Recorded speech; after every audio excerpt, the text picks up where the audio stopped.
दोस्तों, आज बात करेंगे फिर से बांग्लादेश के बारे में, उसके आर्थिक उन्नति के बारे में, जीडीपी के बारे में और गरीबी उन्मूलन के बारे में भी। क्या दुनिया सोच रही है, क्या कुछ खास फोरम, खास इकोनॉमिस्ट सोच रहे हैं, और अंततः मैं अपने विचार दूंगा जो कि स्वाभाविक है। जहाँ तक जीडीपी की बात है, बांग्लादेश की जीडीपी इस वर्ष अनुमान है कि 400 बिलियन यूएस डॉलर हो जाएगी। और अभी इस वर्ष में दर की बात कहें तो 6.5% है। पिछले वर्ष 4.6% घटा था, पूरे विश्व में घटा था कोरोना वायरस पैंडेमिक के कारण। और 2019 में 8 से अधिक था, उसके पहले भी 6 से 8 के बीच में रहा है, यानी क्यूमुलेटिव ले तो विश्व भर में यह सबसे अधिक जीडीपी है।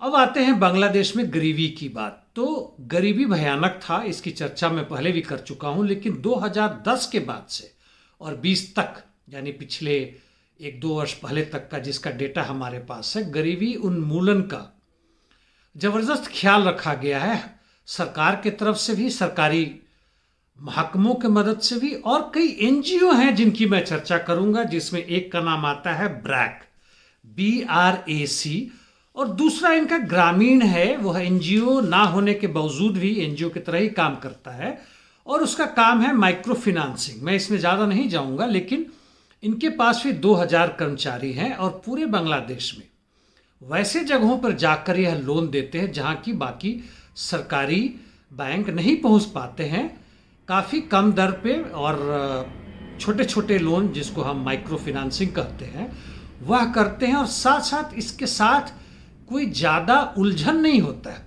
यानी तुम ये बॉन्ड भरो, वो भरो, नहीं दोगे तो हम तुम्हारा ये घर ले लेंगे, ये सब नहीं है। ज़रूरत है दिया जाता है, वापस आया तो अच्छी बात है, ना आया तो कोई बात नहीं यहाँ पे है।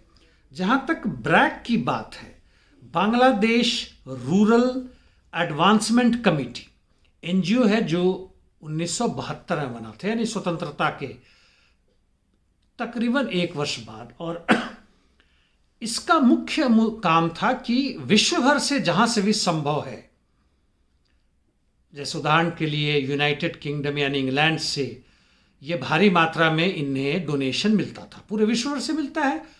अपने देश के भी जो बड़े पूंजीपति, उनसे भी कुछ मिलता है, कुछ वैसे जो लोग मानवता के नाम पर देते हैं, और इनको यह वैसे जगहों पे पहुंचाते हैं जहां बहुत ज़बरदस्त गरीबी है, खाने पीने का कोई ठिकाना नहीं है, रहने का तो थोड़ा ठिकाना नहीं है।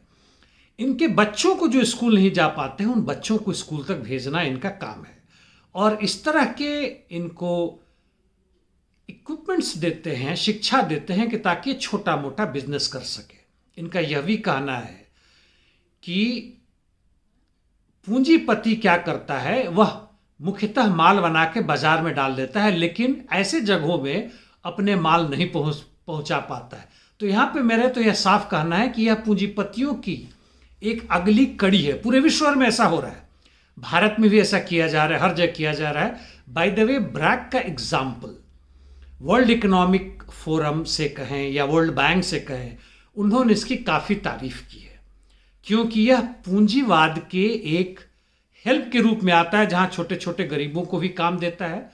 उनकी जो एक्सट्रीम गरीबी है, ज़बरदस्त गरीबी है, वहां से थोड़ी निकलने में मदद करती है, और उनके मदद से वह कुछ उत्पादन भी करवाती है जो बाजार में पहुंचता है। उदाहरण के लिए, बांग्लादेश में करीब 1/3 दूध उत्पादन जो पहले होते थे, भारत में भी है, अमूल करके है, और वहाँ से जो गाय भैंस या जो भी था, जो दूध मार्केट नहीं पहुँच पाती थी, उनका प्रोसेसिंग करना, उस दूध को मार्केट में लाना, और बांग्लादेश के बड़े बड़े जगहों में जैसे ढाका और चित्तागोंग आदि में पहुँचाना, वर्ल्ड मार्केट के लिए उसको देना, ये काम यह ब्रैक करता है, एनजीओ का यह काम है। धन्यवाद।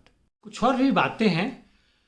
ब्रैक और ग्रामीण बैंक से बाहर निकले, हालांकि ये इनका काम जो है सो मुख्यतः किन्जियन थ्योरी पे आता है, जो 1925-26 में जब पूरे विश्व में भयानक मंदी आई थी, तो कीन्स नाम के एक अर्थशास्त्री ने कुछ विचार दिए थे, तरीके बताए थे, जिसमें विश्व के बहुत सारे देशों ने उसको अपनाया। उस पर आप देखना कि सप्लाई कैसे बढ़ाएं, माफ़ कीजिएगा, डिमांड कैसे बढ़ाएं। सप्लाई तो ओवर प्रोडक्शन पूरे विश्व भर में तब भी था, आज भी था, जनता खरीद नहीं पाती है। और ब्रैक का यह दावा या जो ग्रामीण बैंक है यह कि हम जनता को खरीदने की ताकत देंगे, यानी उसका सप्लीमेंट करता है। चलिए आइए इससे हम बाहर निकले, थोड़ा सा और बातें करें। आज विश्व की परिस्थिति क्या है? मैं पूंजीवाद के खास चरित्रों के बारे में नहीं चर्चा करने जा रहा हूं, लेकिन थोड़ा सा यह कहें कि ग्लोबल अनरेस्ट यानी पूरे विश्व भर में युद्ध का माहौल है, जहां तहां युद्ध चल भी रहा है। क्लाइमेट परिवर्तन बड़ी भयानक हो रहा है, हमारे दिल्ली में भी नजर आता है, ढाका में भी नजर आता होगा, और विश्व के कई जगहों में बड़ी जबरदस्त रूप से आ रहा है। रिफ्यूजीज की संख्या बड़ी भयानक बढ़ रही है, और बांग्लादेशी जानेंगे कि म्यांमार से जो रिफ्यूजीज आए हैं, रोहिंग्याज आए हैं, उनका क्या असर उनके इकोनॉमी भी पड़ता है, कई तरह से दूसरे तरीके से पड़ता है। और यह सारे के सारे जो माइग्रेशन है, जो इनइक्वालिटी हो रहा है, असमानता बढ़ रहा है, यह तो पूंजीवाद का चिरपरिचित चरित्र है जिससे हम सारे परिचित हैं, हम जानते हैं। फिनांस कैपिटल यानी पूंजी का वह हिस्सा जो कि उत्पादन से मुक्त होकर उत्पादन से जुड़ने के बावजूद भी वह पूरे विश्व पे उसने कब्जा किया हुआ बांग्लादेश से मुक्त नहीं, चाहे वह दुनिया के कितने भी कोने में हो, तथाकथित कोने में हो, क्योंकि तीन तरफ से भारत की चौहद्दी आती, एक तरफ से छोटा सा म्यांमार का हिस्सा आता है, और दक्षिण में चले जाएं तो बे ऑफ बंगाल आता है। वर्ल्ड बैंक ने बाय द वे बांग्लादेश को कहा है कि मॉडल फॉर पॉवर्टी रिडक्शन यानी गरीबी हटाने की जहां तक बात है, वहां पे बांग्लादेश पूरे विश्व के लिए एक मॉडल का काम करता है। यानी इस तरह की आर्थिक परिस्थिति में भी इनफॉर्मल या फॉर्मली कह लें पूंजीवादी व्यवस्था में जहां बांग्लादेश है, और यदि सरकार कुछ भी ईमानदारी दिखाए गरीबी हटाने के प्रति, थोड़ी प्रो पीपुल हो, जैसे आजकल कई साउथ अमेरिकन देशों में यह नजर आ रहा है, तो गरीबी का एक बड़े भाग को गरीबी से मुक्त किया जा सकता है। और उनका कहना है कि 2040 से 41 तक आते आते बांग्लादेश डेवलप्ड कंट्री में होगा। संभव है, इससे मैं इनकार नहीं कर सकता हूं। तो ये जहां तक बात है वर्ल्ड बैंक और विश्व के बाकी लोगों की समझ है जहां तक बांग्लादेश के बारे में। और इसके साथ साथ मैं भी बताऊं कि सोशल चेंजेस, सामाजिक परिवर्तन, जी हाँ, यह जो आर्थिक परिवर्तन आता है वो वैसे गरीब लोग, भारत में इसकी भरमार है, जिनको 35 रुपया प्रतिदिन से कम मिलता है, वह गरीबी रेखा के नीचे माना जाता है, अधिक मिलने वालों को नहीं माना जाता है। 35 रुपया में, हालांकि बड़े बड़े एमएलए एमपी मंत्री तक कहते हैं कि 35 रुपये में क्यों नहीं, सारे दिन भर हम खाना खा सकते हैं। हालांकि 35,000 रुपया में भी यहाँ के बड़े मंत्रियों, प्रधानमंत्री, राष्ट्रपति का एक दिन का भोजन का खर्चा उससे ज़्यादा होता है। छोड़िए, बांग्लादेश में सामाजिक परिवर्तन का कारण यह है कि बांग्लादेश की सरकार बाय एंड लार्ज, जैसे मैंने पहले भी कहा था, धर्मनिरपेक्ष है, और इस आधार पर वो बढ़ रहा है, उसकी पूरी कोशिश है। और वहाँ का जो सामाजिक संरचना है किसी न किसी तरह से उन संरचनाओं से मुक्त है जहाँ पे कि घृणा की राजनीति की जा रही है, और इसका नजर आ रहा है। नहीं तो एनजीओ जहाँ तक है, भारत में एनजीओज की बहुत ही खराब परिस्थिति है, और वह एक घृणित दृष्टि से दिखी जाती है। बाय द वे आरएसएस भी एक एनजीओ है, और यह खाने पीने वाले होते हैं।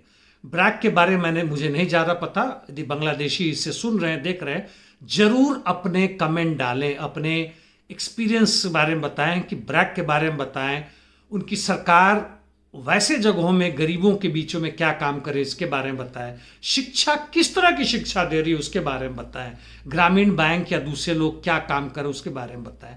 मैं भी जानना चाहूँगा और जुड़ना चाहूँगा। धन्यवाद दोस्तों।